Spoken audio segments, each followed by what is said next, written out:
현미예수님, 오늘은 주님 봉헌 주길입니다. 성부와 성자와 성령의 이름으로 아멘. 오늘은 성모님과 예수님께서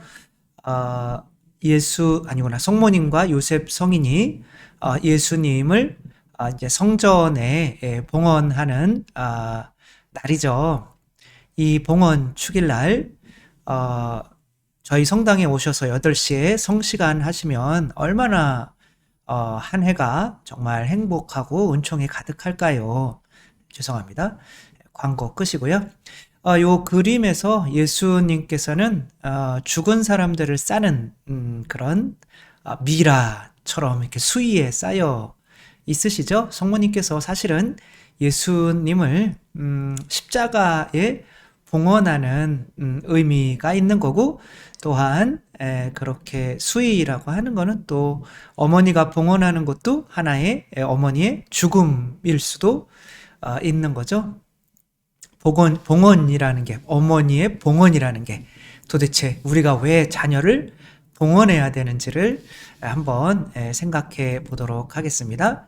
그 유퀴즈에 정말 이제 막 가슴 찡한 한 사연이 있었는데, 이정숙 어머니 시라고 이제 서울 천호동 아마 그쪽이었던 것 같은데 에서 잘 살고 있는데, 누군가의 소개로 이제 시골 남자를 소개받았는데 너무 시골 분이라 이제 마음에 안 들었는데, 그분이 서울까지 쫓아와서 계속 어머니를 설득하신 거예요.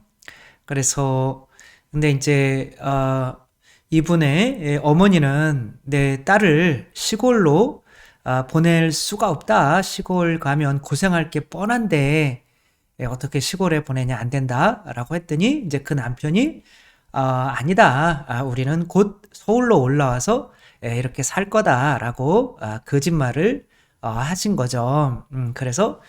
그래서 이제 혼인을 하게 됐는데, 그 집에 와봤더니 이제 시숙 어른이 이제 남편의 형이죠. 이제 셋째라 부모를 안 모셔도 되는 줄 알았는데 발이 약간은 붉으셨던 거예요. 근데 자녀가 7명씩이나 있고 이제 어머니랑 같이 있으니까 동생 입장에서는 그 형을 두고 이제 서울로 올 수가 없는 거죠. 그래서 우리가 여기서 떠나버리면 이제 형도 그렇고 조카도 그렇고 이제 시부모님들도 이제 제대로 대접 못 받고 이렇게 살아가게 되니까 조카들 성장할 때까지만 함께 살아가자. 그렇게 했는데 이제 평생 그렇게 시골에서 살게 된 거죠.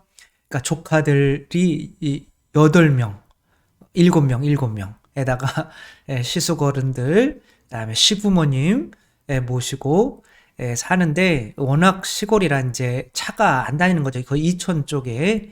근데 둘째 아이가 그 결핵 주사를 잘못 맞아가지고 그 결핵이 걸려버렸대요. 그래가지고 그 애를 업고 가는데 2시간, 오는데 2시간 동안 그렇게 8시간 이천 시내로 나오는 거죠. 2시간, 4시간, 하루 4시간씩 6개월을 그렇게 매일같이 병원에 다니셨다고 해요.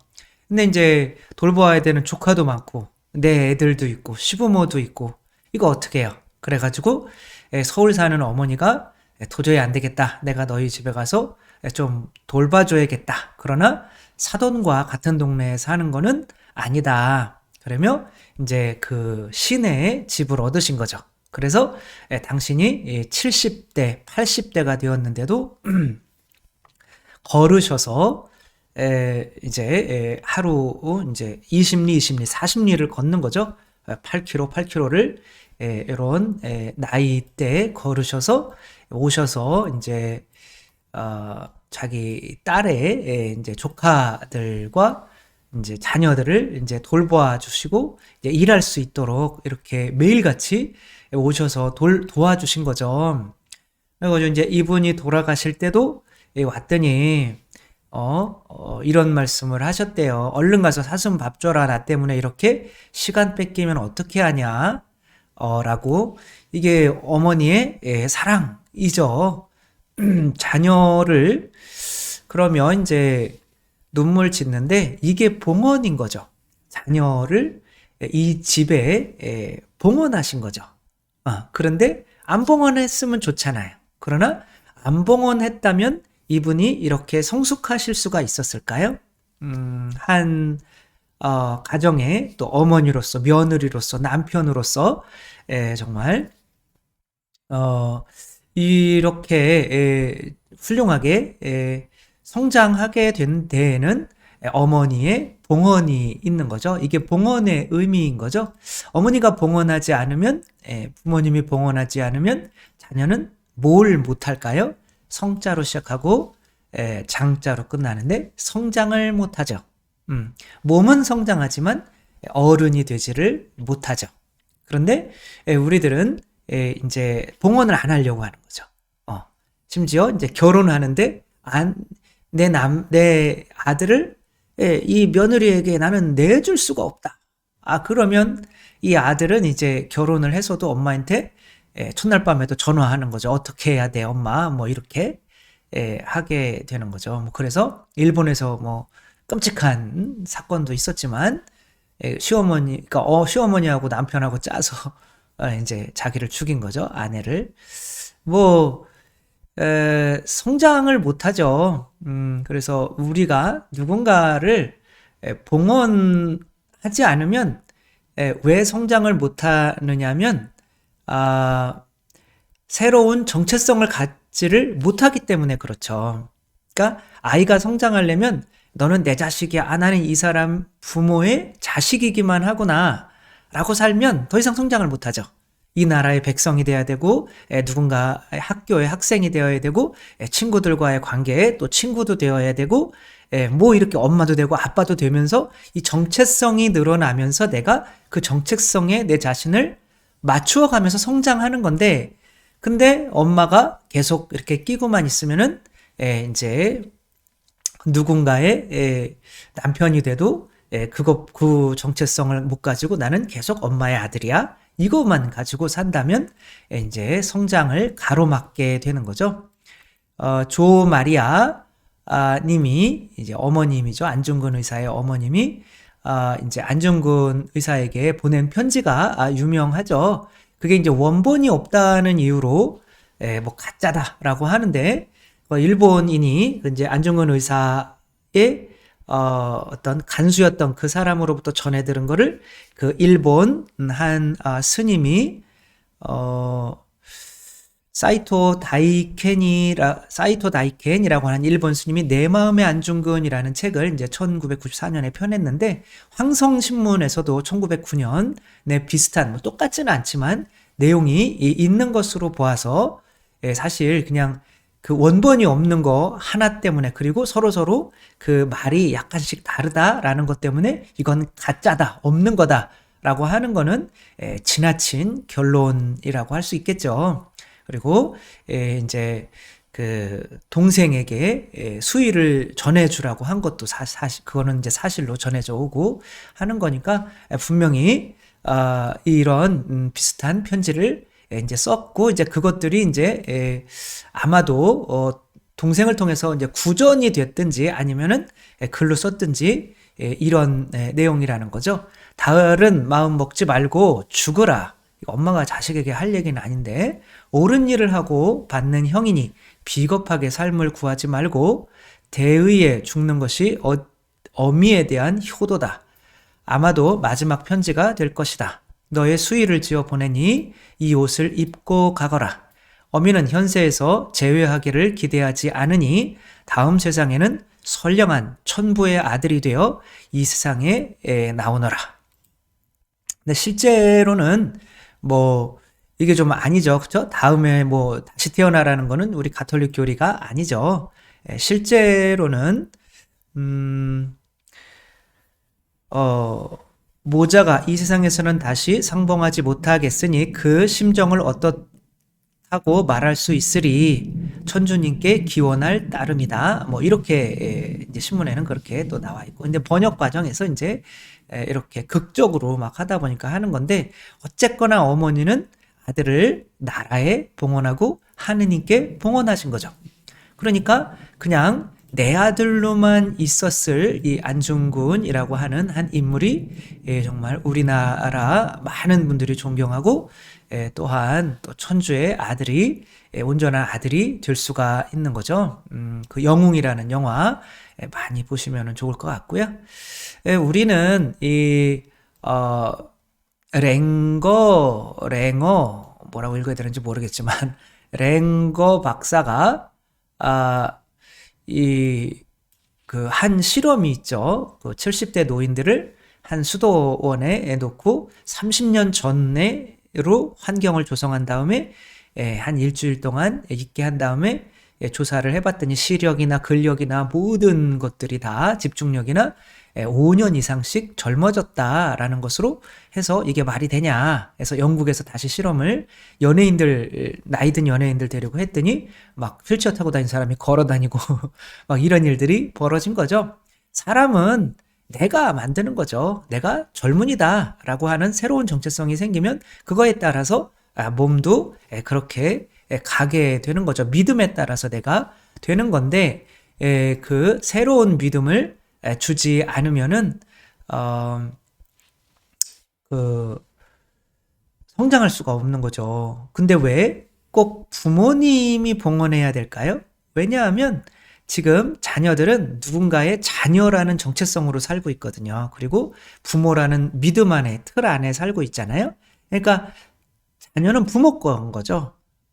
그리고 자녀도 부모 것이라고 생각하고 있고, 근데 이제 이 부모가 아닌 다른 사람이 아무리 봉헌을 해봐야 소용이 없는 거, 내 거를 봉헌하는 건데, 자녀는 부모만이 내 거잖아요. 근데 내 거라고 봉헌하는 것 자체가 피 흘림이잖아요. 이제 그 사무라이 이야기도 있죠. 엄마가, 아이가 천민인데 사무라이로 만들려고 어떤 성을 짓는데 기둥 안에 들어가죠. 그러니까 이제 아들은 훈련을 받다 그 기둥을 보면서 도망가고 싶지만 엄마가 날 위해서 죽으셨으니까, 이 엄마는 당신이 피를 흘리면서 자녀를 뭐가 되려고 하는 정체성으로 봉헌하는 걸까요? 사무라이가 되라고 하는 정체성으로 봉헌을 한 거죠. 그리고 그 믿음이 자기 안에 스며들면서 진짜 사무라이가 돼가지고 우리나라를 침략했죠.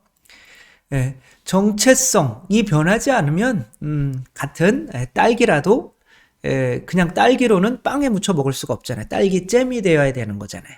같은 딸기지만 내가 그 원래 붙어있던 데서 뛰어 떨어져 나와서 어떤 잼이 돼야 누군가에게 도움이 될 수 있는 사람이 되는 거고, 그래서 부모님들이 자녀들을 봉헌해야 되는 것은 하나의 권리이기도 한 거죠. 왜? 내 자녀니까 나만 봉헌할 수 있어요. 그리고 의무인 것이기도 한 거죠.